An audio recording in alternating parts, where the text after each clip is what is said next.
James for three. Alexis attacking.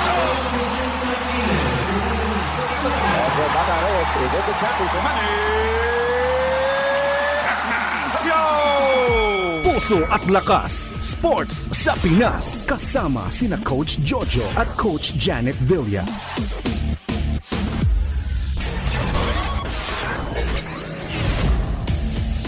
Isang mapagpalang Sabado sa inyo mga teammates. Ito po si Coach Jojo Villa ng Fellowship of Christian Athletes at ito ang programang Puso at Lakas Sports sa Pinas sa 702 DZAS FEBC Radio TV. Welcome sa mga teammates natin na nakikinig sa atin via DWAY 104.3 FM Care Radio sa Bicol, sa DXFE 1197 The Good News Radio sa Davao Region, sa DZRK 106.3 FM Radyo Kapit Bisig sa Palawan, sa DXAS 1116 Your Community Radio sa Zamboanga. Tayo rin po ay napapakinggan via online streaming sa Facebook page natin sa Puso at Lakas Sports sa Pinas, sa FEBC 702 DZAS o kaya sa febc.ph. Batiin ko lang po ang ating mga kaagapay na madalas makinig sa atin, si Euforcina Bernardino, Ben and Maricar Loriaga, Julita Adamos, Jennifer Satingin, Rosalie Centillas, Rosemary Garmino, Kyle Joshua Chan, Nora Cancela, Faustina Habla, si Coach Glendino Gopez, Clarissa Mendoza, Imelda Garces, Celi Anuran, Lordan Molyon, Anita Tejada Colon, Mila Pascua, Makalinaw Sophie, si Aaron Ray Gacho, Belsi Soreta, at si Merifet Leiva. Ang ating guest ay isang coach, hindi na naman sa Metro Manila, but sa probinsya ng Benguet, sa Baguio, sa pagbabalik ng Puso at Lakas, Sports sa Pinas. Time out muna kapatid! Magbabalik ang Puso at Lakas, Sports sa Pinas. Mga kaagapay, may bagong GCash QR code ang FEBC Philippines para mas mapadali at mapabilis ang pagpapadala ng donations gamit ang GCash. Kung hindi pa po kayo pamilyar sa GCash, ito po ay isang mobile app na pwede ninyong gamitin para magbayad ng bills, bumili ng load at magpadala ng pera. At ngayon, mas madali na ring makakapag-donate gamit ang bagong GCash QR code ng FEBC Philippines. Ang bagong QR code ay matatagpuan sa ating website, febc.ph, pati na rin sa official social media pages ng FEBC Philippines. Kung nais ninyong mag-donate gamit ang GCash, siguraduhin isave at iscan ang ating bagong QR code. Ito ay isang magandang paraan upang makibahagi sa ating misyon para mas marami pang maabot ng mensahe ng pag-ibig ni Hesukristo. Maraming salamat po at pagpalain kayo ng Panginoon. Ito ang 702 DZAS. 702 DZAS. Agapay ng Sambayanan. Kasapi sa KBP, kapisanan ng mga broadcaster ng Pilipinas. Puso at Lakas, Sports sa Pinas. Pusong kampyon. Siya na nga, luha at galak. Mga sikreto ng marugdog na ensayo at pagtatagumpay sa larangan ng sports. Pusong kampyon. Mga kaagapay, our guest is the head coach of the UP Baguio men's and women's badminton team.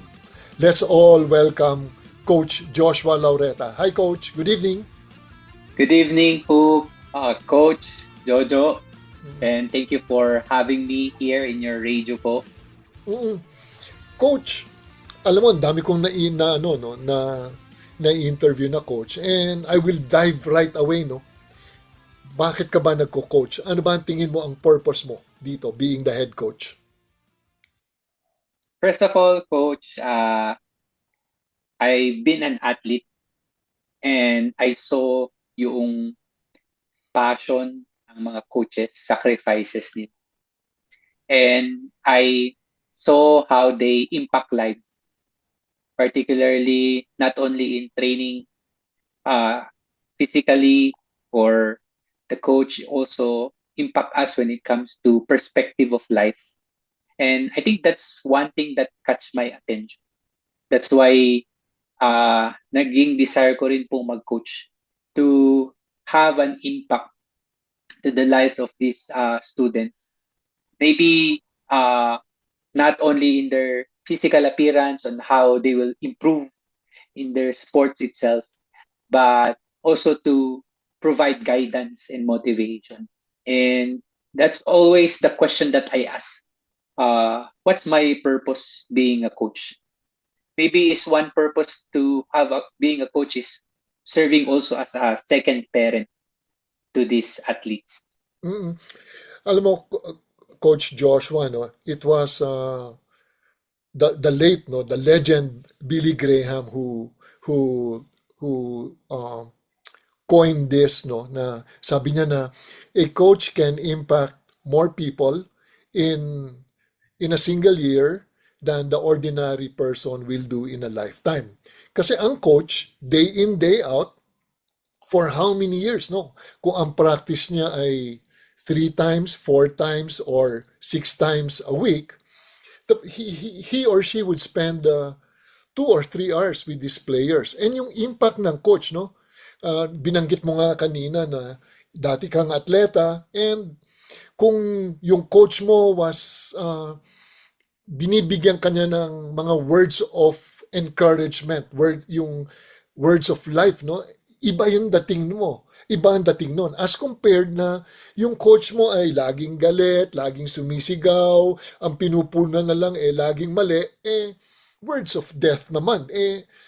Ang dating nun sa isang atleta na kaya nga into sports para gumaling, pero laging nadadown instead na umangat, lalong nagigiba, lalong palubog ng palubog. Coach, being a former athlete, ano yung iyong sport, and tingin mo paano ka natulungan ng coach mo dito? Being a former athlete, I started po to participate on various sports. Then one sport that catch my attention wherein I really invested on it is the sport sepak takraw, which involves, of course, kicking, the rattan ball before.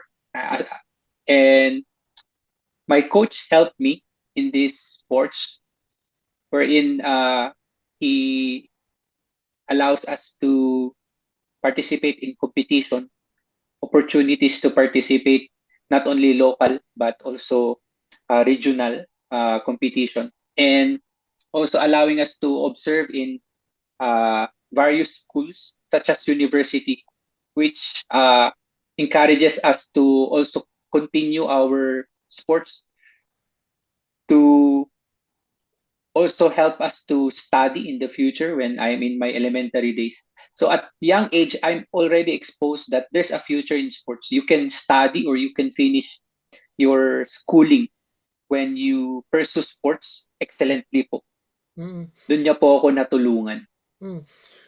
So coach, no, based sa yung kwento, being a sepak takraw player, no, or varsity, did it start from high school and then hanggang umabot ka ng college? Started elementary po, coach, until college. Ito ba ay nagbigay sa iyo ng pagkakataon na makapag-aral with a scholarship? Yes po, coach. Full scholarship po.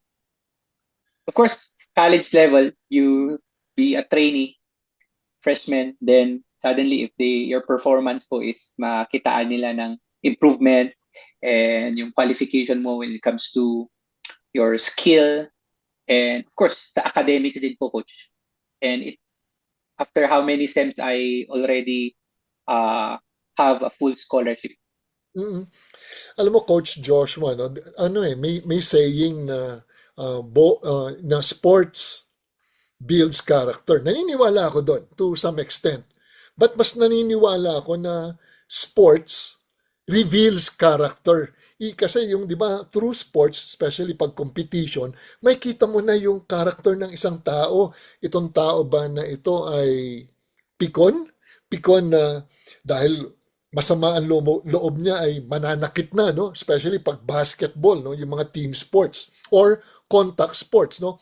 Or because through sports or competition, may kita mo na, wow, itong atletang to ay naturuan ng maganda na makita mo na disiplinado. Pag may nangyaring hindi maganda, hindi kagad niya iisipin na sadya na siya ay babawi at mananakit na aabot sa hindi magandang resulta. If you look at Facebook ngayon, no, sa mga reels, sa mga video, ang masamang tignan at pangit tignan kasi ang napapakita minsan ay yung negative side, no. Ang dami panay basket brawl, no. Instead na basketball, nagiging brawl, and it is because of sports, no. Tingin mo, paano ba makakatulong ang sports in building character? As per experience, coach, innate na po kasi yung discipline sa sports. As an athlete, sa grassroots pa lang tinuturo na po ng coaches yun. And as you go through, syempre, nare-refine pa po yung character. It's really abiding kung ano man yung rules ng coach or ng particular school or ng team, and dun po nare-refine yung character, yung attitude, and the word sportsmanship po.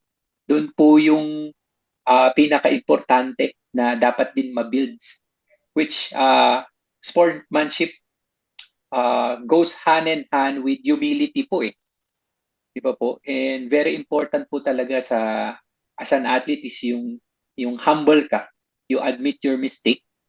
You accept correction. And in that, you grow. And kung hindi nyo po i-apply yun bilang atleta, wala pong growth wala pong maturity. If ang gusto mo lang makilala ka dahil ikaw nakikipag-brawl, or makilala ka dahil ikaw may, kumbaga, yung aura mo sa court is mas mataas sa iba, gusto mo laging ganon. So, wala pong na tatranscribe sa mga bata ngayon, which is yun po yung dapat natutunan ng mga bata, yung pagiging sportsmanship and yung humility po sa pagdating sa paglalaro. Alam mo, Coach Joshua, nabanggit mo ang importante ay ang humility and sportsmanship. Alam mo, ang importante sa isang coach, mabigkas niya sa mga players na ano ba yung purpose why we are playing this sport, no? Kasi pag ang binigkas niya kagad ay iyong goal, ang goal natin ay mag-champion, syempre, everything will bow down to the goal. Iba ang goal at iba ang purpose, no? Ang goal is something na you would want to get in the future. Ang purpose naman is something na you would want to inculcate and teach para yung mga players mo, yung mga atleta, ay gumaling, no? And I think most of the coaches, hindi ko naman nila lahat, pero madami, they miss on this opportunity para sabihin na, para una, ano ba talaga ang purpose nila in coaching, no? And at the same time, may kita ng mga players na, ang purpose pala ni coach is para maturuan ako, no? In spite of ang dami kong mali, dahil una, kaya nga may coach para turuan ako, no?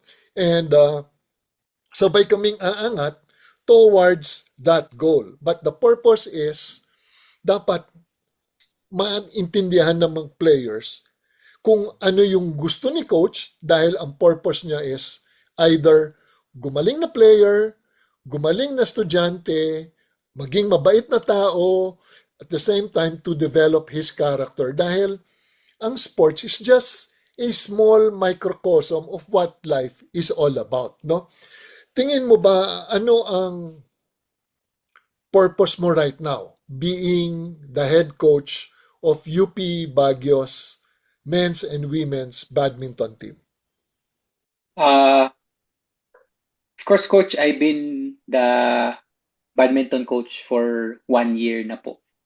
And right now po, as mentioned nyo pa, as a coach po for badminton and for men and women.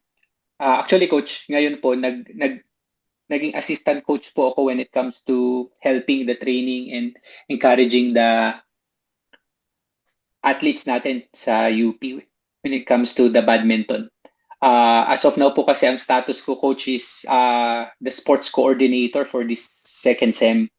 But I help pa rin po when it comes to coaching. Maybe when it comes to purpose po talaga is yung you know also how to have that accountability relationship with this student athlete.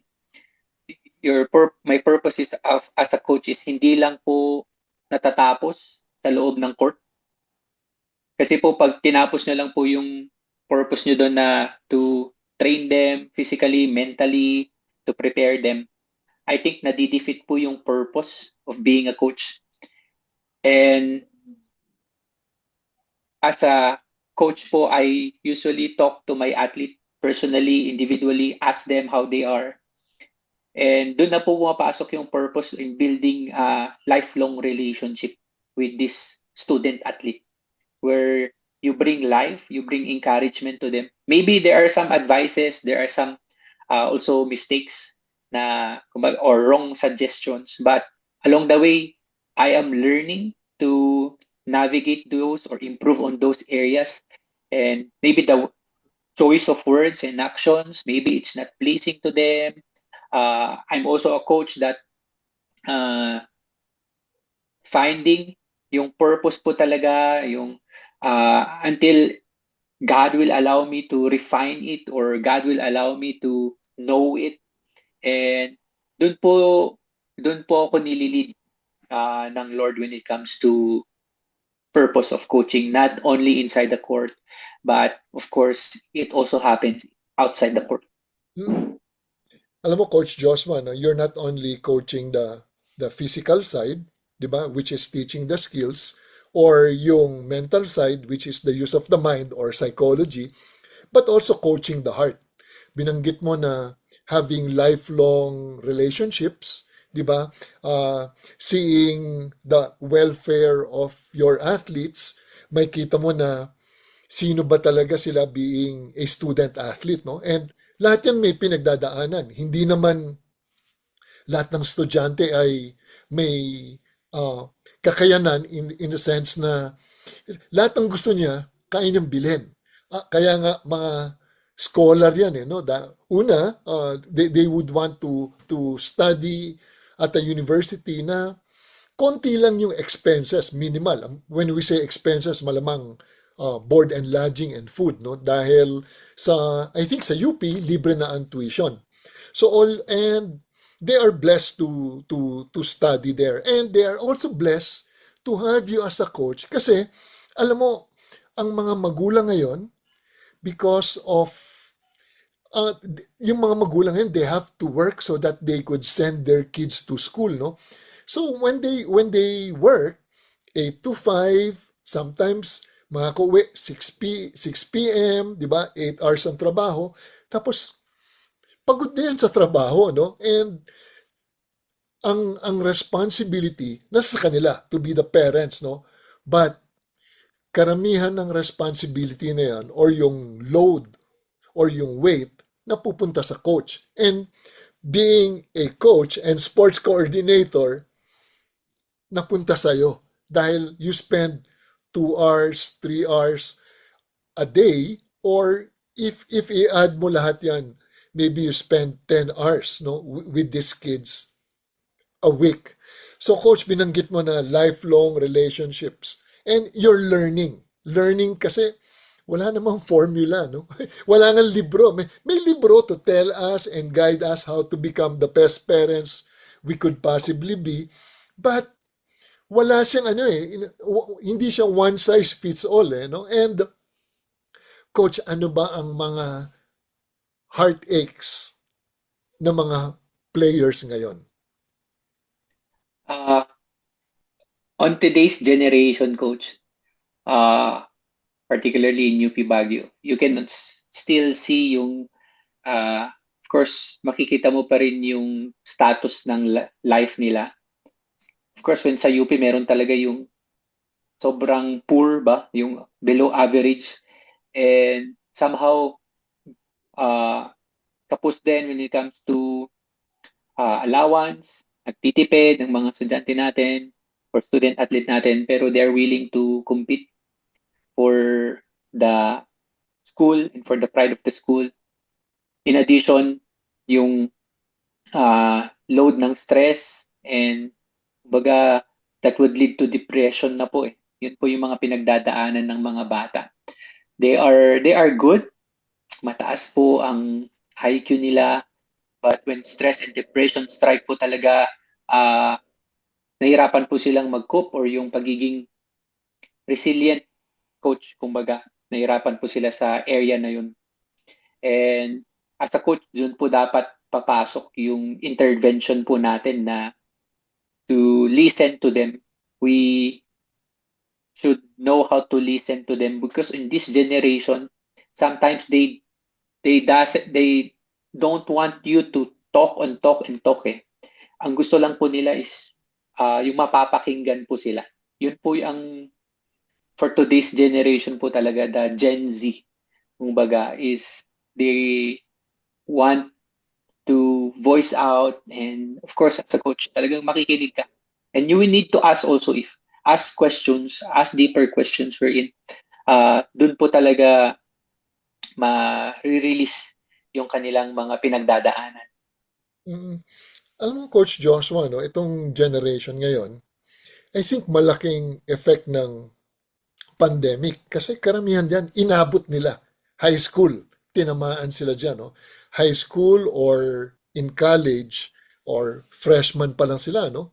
Or high school pa lang, second year, third year, fourth year, sila yung mga tinamaan ng pandemic. And imagine na being lockdown, nasa lockdown, no? So, nawala yung interaction and kids, gusto niyan, dapat pakakawalan mo lahat yan, nasa kalye, naglalaro, they're having fun, but they experience something that is abnormal. One thing that I like, no? Binanggit mo na, you are there to listen. Yung empathy, no? Na even if you don't have to say something, malaking bagay na they would be able to unleash their burdens. Kasi, alam mo, skill yun eh, to listen. And maraming taong hindi marunong makinig. It has to be learned, no? And kung hindi rin ako na-train doon to listen, baka a lot of times, we end up talking, no? We end up giving solutions. We end up trying to solve their problems. Eh, minsan ang kino-communicate lang nila is makinig ka lang, okay na, no? And, Coach,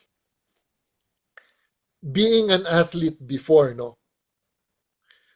Paano mo maiko-compare yung athlete ng panahon mo as compared sa athlete ngayon? Ano yung pagkakaiba?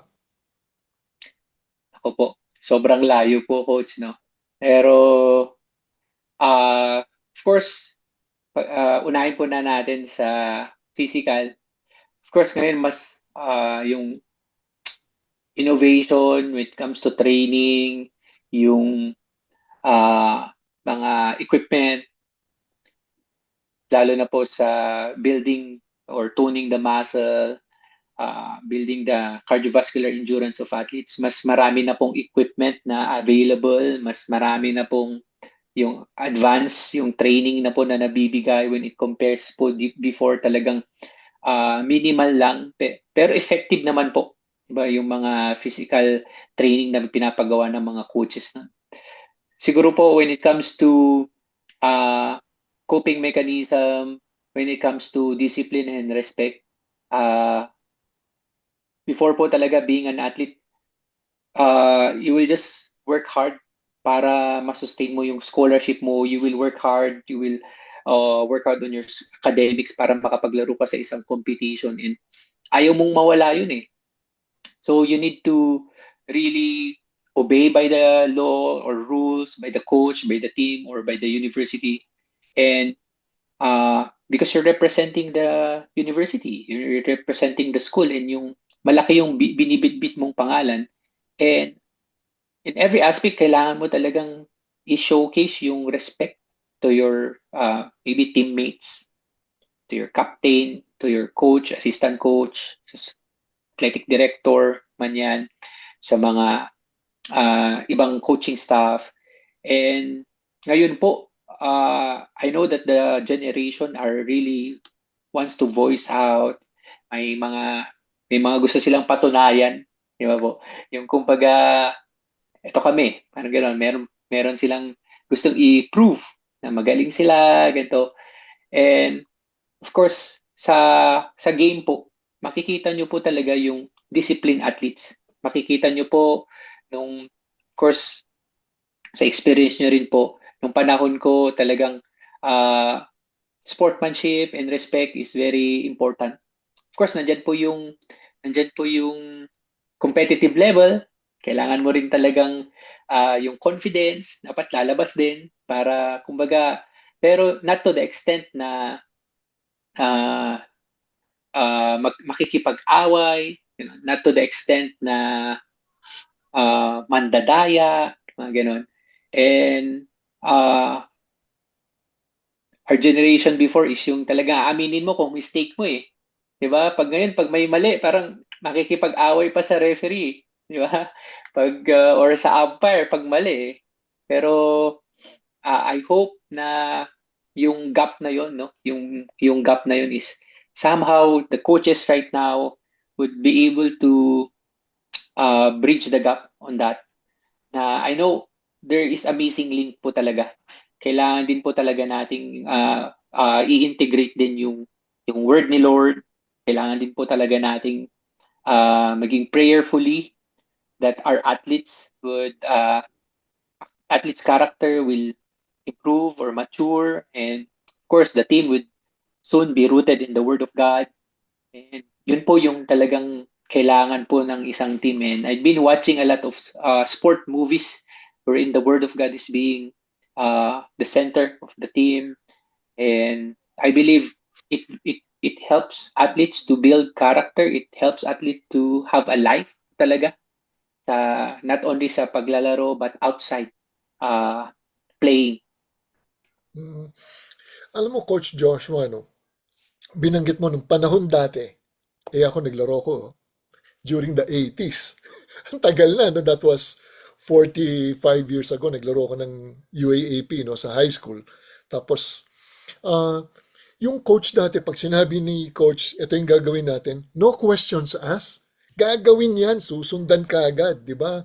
Because, yun yung generation dati. Yung mga magulang nun, wala ka ng tanong-tanong, hindi ka pwedeng magsalita, no? Ngayon, yung mga players, minsan, bago sila kumilos, it takes time, no? Siguro pinaprocess pa nila. And I think it's because of mas maikli yung attention span, no? ng mga players ngayon because of social media and because of the cell phone, because of society itself, microwave generation, lahat mabilis. And nung panahon natin, kailangan natin maghirap, di ba? Talagang training, napakahirap. Ngayon, it's totally different, no? And as a player, before, no? Coach Joshua, no? Ano yung mga failures mo or yung mga masasakit na nadanasan mo na because of that, it made you a better coach and now mas nakaka-relate ka sa mga players because of that. Yung pinakamasakit na hindi mo makalimutan. Pinakamasakit, coach. Siguro one thing na hindi ko malilimutan is I need to focus on my failing subjects. Hindi naman po ako ganun katalinong estudyante dati, no? Nung nag-i-start po ako. Talagang na-develop lang po talaga, and nakatulong din naman po yung sports sa pag-develop ng character. Sometimes lang dahil nasosobrahan po sa paglalaro, dahil gusto mo rin mag-excel doon, medyo napapabayaan po yung studies. And may isa pa akong subject na bagsak ako. So I need to choose if I will play in the regional or to focus on this subject. So pinocus ko po yung subject na yun. But after that, I learned po na yung priority, may level po yun Yung priority, very important po yun. And yun po yung natutunan ko as a coach ngayon na ina-apply ko. Yung priority din. Of course, I have my family. We have also church to attend, a ministry to attend. And dapat alam ko po yung priority ko as a coach. First of all, bago po ko maging coach, I am a follower of Jesus Christ. And I'm a follower, I'm a husband, I'm a father to my son, and I'm a teacher, and I'm a coach. Nasa huli na lang po yung pagko-coach. So, nalaman ko po na priority is very important para po magkaroon ng direction yung mga ginagawa po natin sa buhay, yung mga plans po natin, or for us to succeed or accomplish. I like it, no? Having a list of priorities. Yung may pecking order. And kung ano yung number 1, number 2, number 3, hindi mauuna yung yung being a coach. Kasi I think we are all created, no, in the image of God. We worship Him first, God first, and then family, no?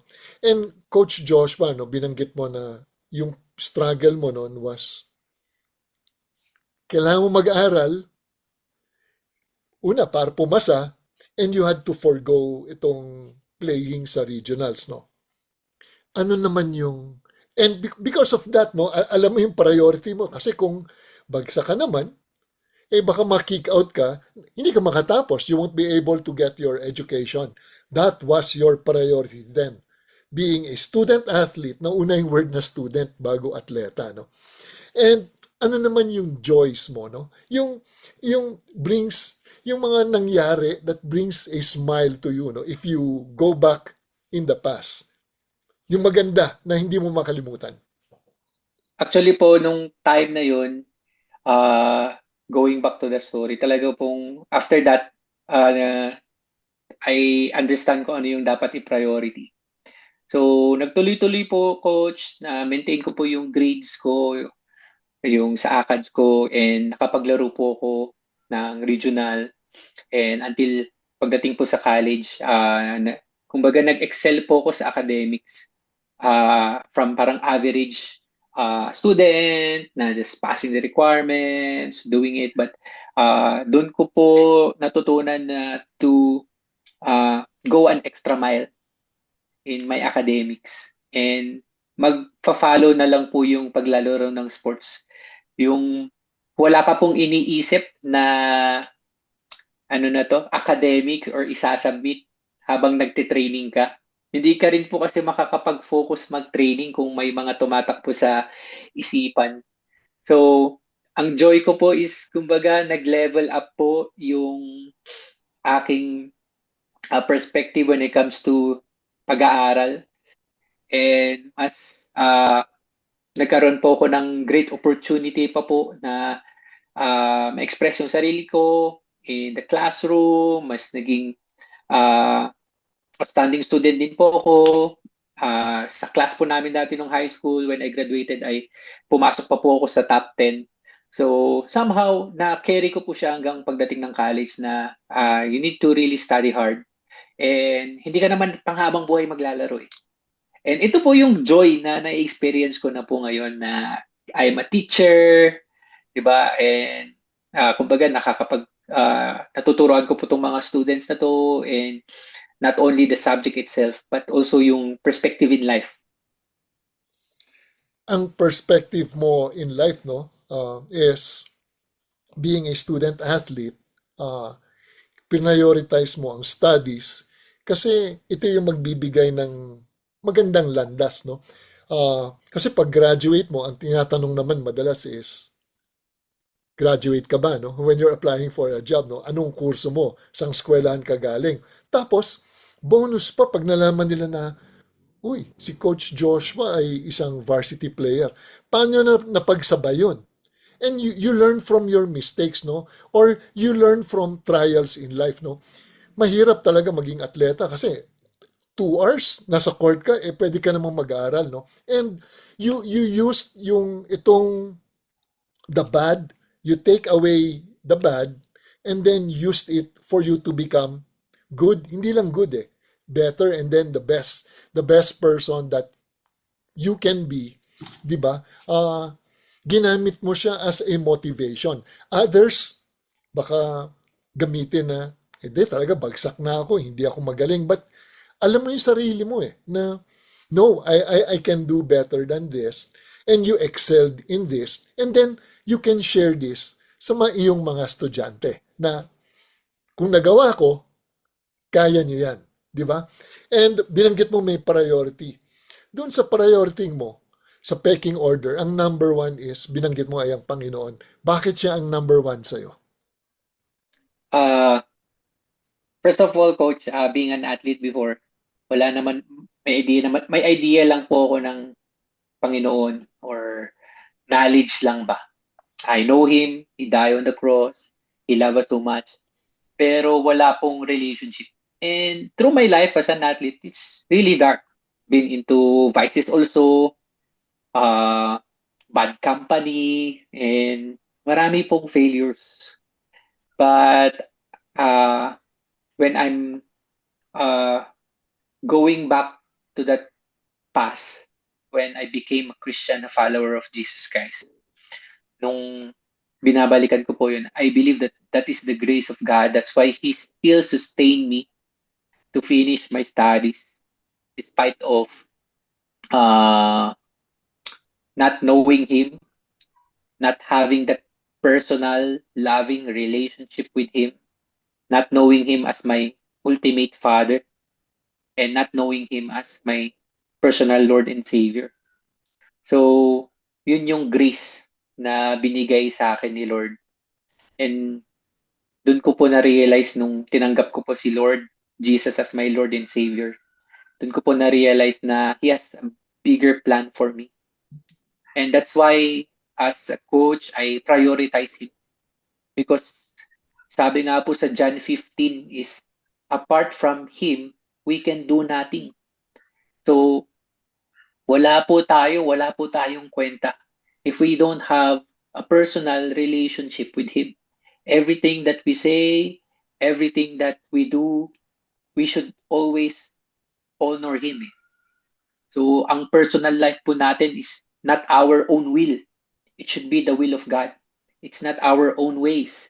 It's always His ways po. As sabi nga po sa Isaiah, His thoughts is higher than us, for heaven is higher than earth.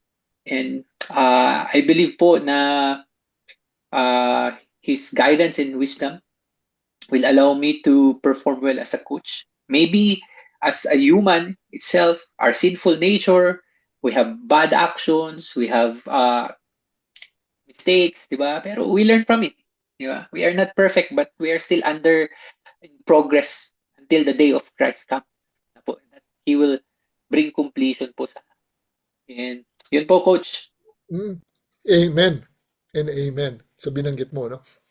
Alam mo, Panginoon, He chose you before the foundations of the world, no? And He has given you every spiritual blessing in the heavenly places, no? In Christ, no? In Christ, no? Coach, naintindihan ang dahil ikaw ay pinili ng Panginoon, alam mo na may purpose siya, gagamitin ka niya. Now, can you, ano ba ang favorite verse mo na you could share sa ating mga nakikinig? Life verse ko po, Coach, nung nakilala ko po si Jesus as my Lord and Savior is 2 Corinthians 5:17. If anyone is in Christ, he is a new creation. The old things pass away or gone, and the new things has come. And that is my life verse. That's my favorite verse. On my maybe 9 years, I think 9 years na po of being a Christian, because I accepted Jesus Christ as my Lord and Savior 2016. So 9 years of being a Christian, this verse helped me a lot. That whenever I commit mistake or there's a temptation, I always remind myself that I am a new creation. I am a new creation. Or I will say, Joshua, you are a new creation through Christ. So I always remind myself on that po. Ganda nun. 2 Corinthians 5:17. 5, verse 17. No? If anyone is in Christ, he is a new creation. The old has passed and the new has come. Akala kasi ng iba na pag tayo ay naging Kristiyano, naging born again, ching, ang bilis, no? Hindi ka na magsasalita ng hindi maganda, yung actions mo. Hindi, we still live in our, hindi pa ito yung glorified bodies, no? Yes po. But the Lord is changing us day by day. Yung sanctification niya, through the help of the Holy Spirit, binabago niya tayo. Ang importante lang ay makausap natin ang Panginoon and kausapin niya tayo. Paano ba niya tayo kakausapin? By reading God's Word. Kasi the Lord will reveal Himself through His Word, or sometimes He uses other godly, God-fearing people to speak wisdom into our lives. No? And binanggit mo, God ang nasa una, no? We worship the Lord, no? Sabi nga na dito, ano ba yung greatest commandment? Love the Lord with all our hearts, no? With everything, and then love others. Binanggit mo yung family mo. How has this changed you, no?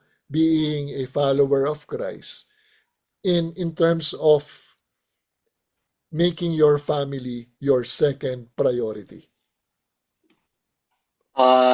First of all po, as young couples or a young family, of course, we started as Christian na po. We are able to have a foundation of Christian culture in our family as husband and wife.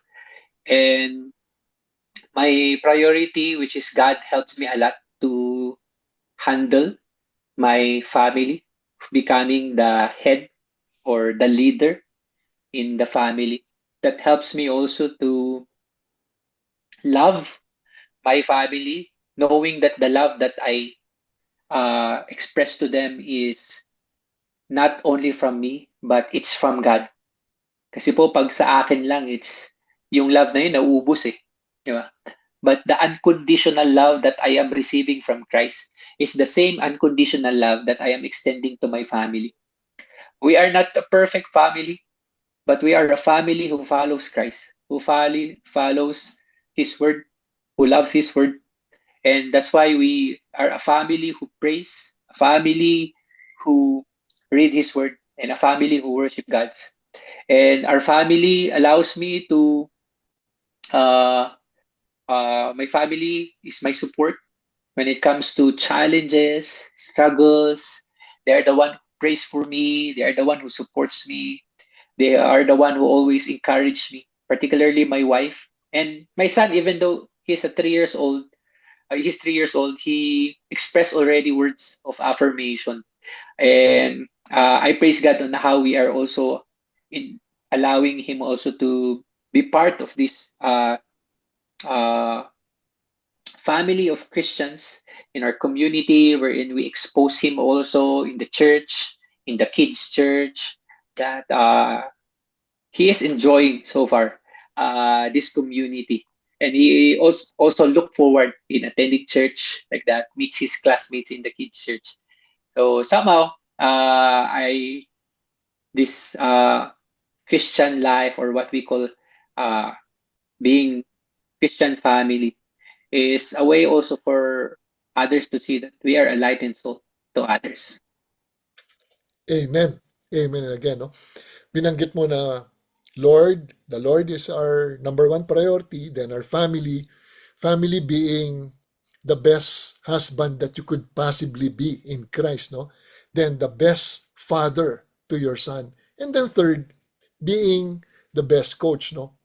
How has this helped you being a coach, no? Being a second father to your players, that loving them. Kasi, di ba, love the Lord and then love others. Ano yung sacrifices na nagawa mo because of being a coach to your players? First of all, Coach, as a coach sa collegiate or sa college level, talagang you need to balance din po, no? Yung time also as a teacher. So binabalance ko rin po yung pagiging teacher and pagiging coach. And sabi ko nga po, yung priority ko, God, family. Sometimes talaga pong isa-sacrifice ko po yung pagdala ko po sa family ko sa school. Kasi po malayo po dito sa amin, malayo po sa school eh. So kung nagka-emergency po, at least nandun po sila, kasama ko sila.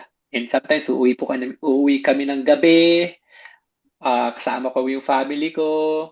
My son before is 2 years old pa lang, dala-dala namin. So maraming sacrifices. Sometimes hindi kami makakapag-church kasi may game, di ba? Pero God knows naman your heart eh, di ba? And gagawin po namin, mag-online service po muna kami. Kung may laro or sa gabi, mag-online service kami. Hindi po namin nile-neglect yung mga areas na yun. And at the same time po,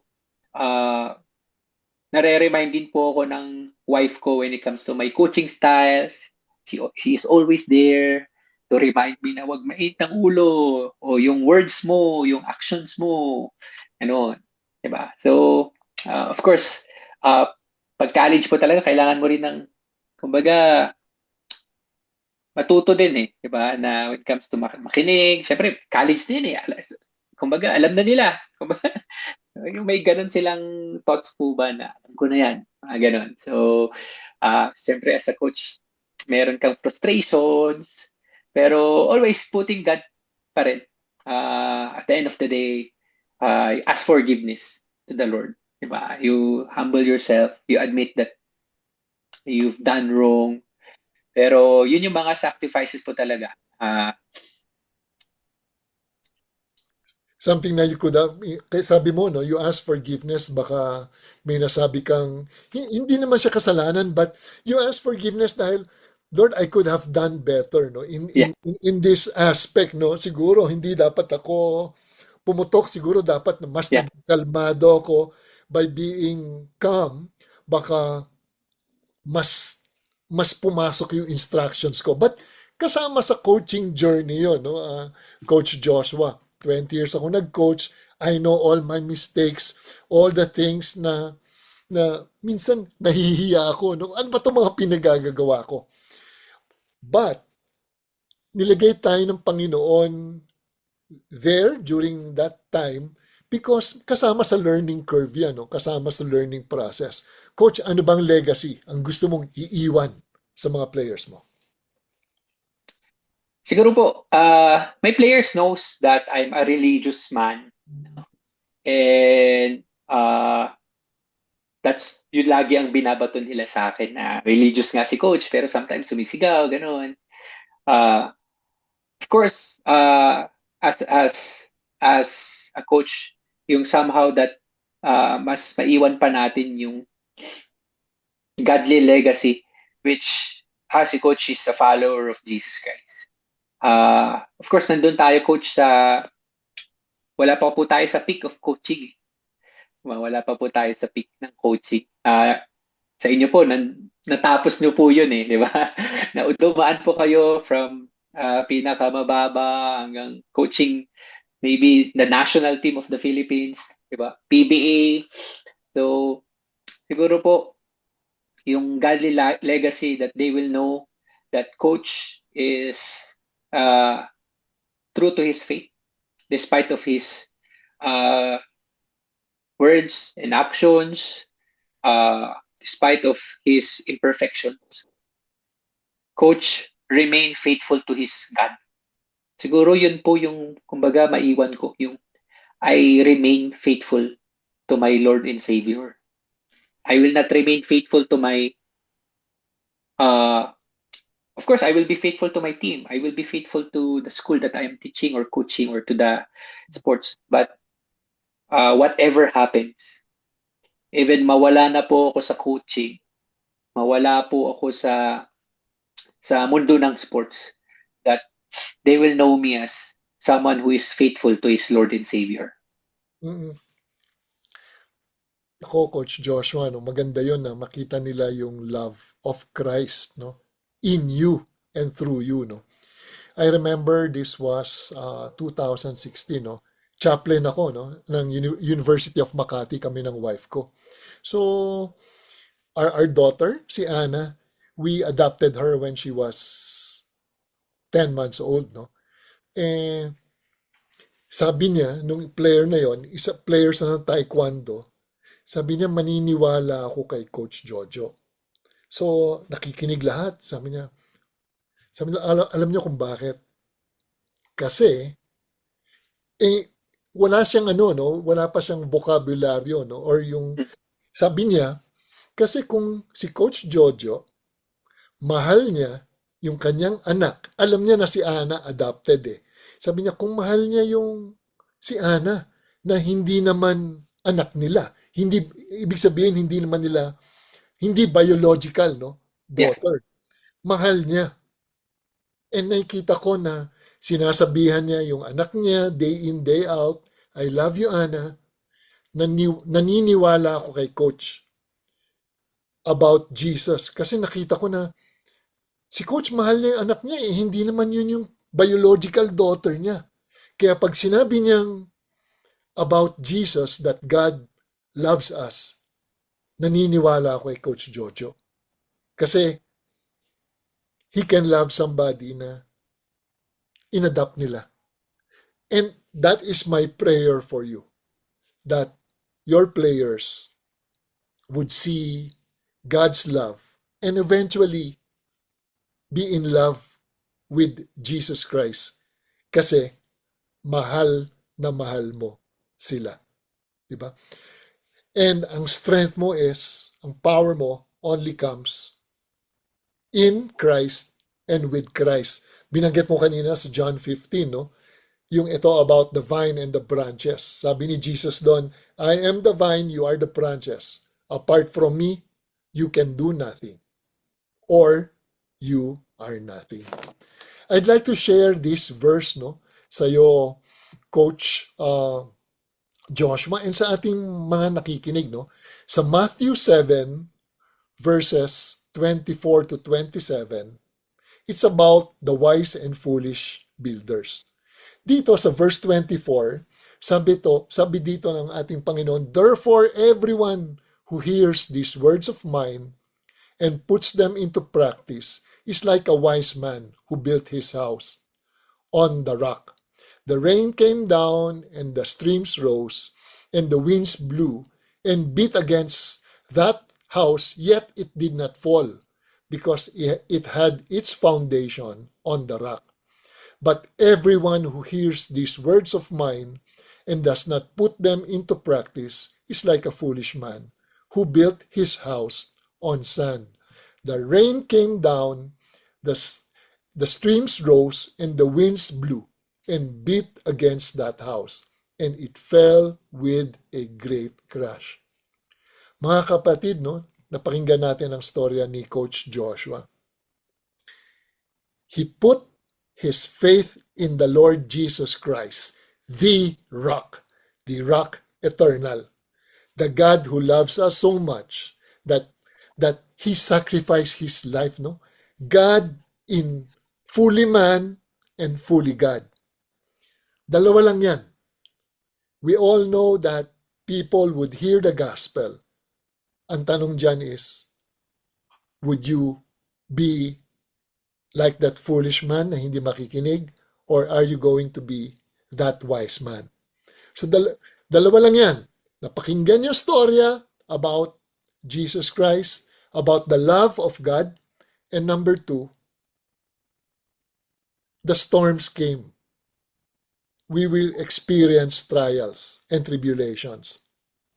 But the one who put his trust, his faith in Jesus Christ, pwedeng mauga, pero he will never be destroyed because his life is hidden in Christ with Jesus. And when Jesus appears the second time, kasama niya si Coach Joshua and those who would put their trust in Christ alone, in faith alone, in grace alone. It's all about the Lord Jesus, and He gets alone all the glory. Coach Joshua, last words before things na you would want to say sa ating mga nakikinig?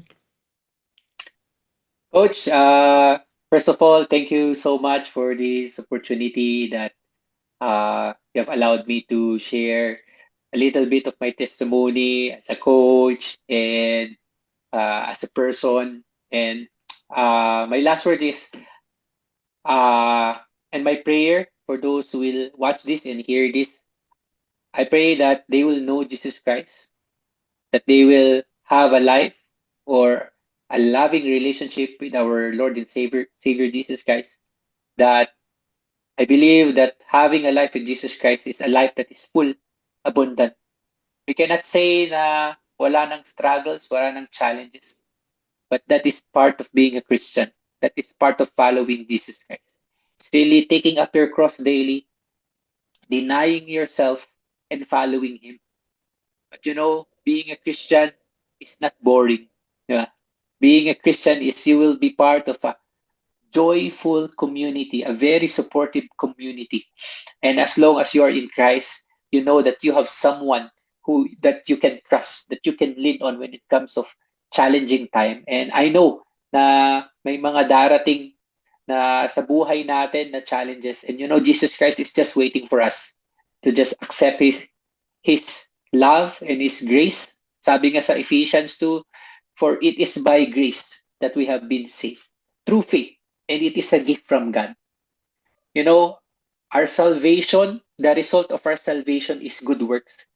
It's not good works that will bring salvation to us. It's really the grace of God that is given to us freely, that brings salvation. And the result only, or the product of our salvation, is to do good works, because we are Christ's workmanship. And I hope that once you are there watching and listening, put your trust in Jesus Christ alone. Yun lang po, Coach. Amen. Because Jesus Christ is the same yesterday, today, and forever. Forever. Maraming salamat sa inyong pakikinig. Ito po si Coach Jojo Villa ng Fellowship of Christian Athletes at inyong napakinggan ang programang Puso at Lakas, Sports sa Pinas sa 702 DZAS, FEBC Radio TV, agapay ng Sambayanan, membro ng KBP, kapisanan ng mga broadcaster ng Pilipinas. Magandang Sabado po sa inyong lahat. Puso at Lakas, Sports sa Pinas, sa pakikipagtulungan ng Fellowship of Coaches and Athletes at ng Far East Broadcasting Company Philippines.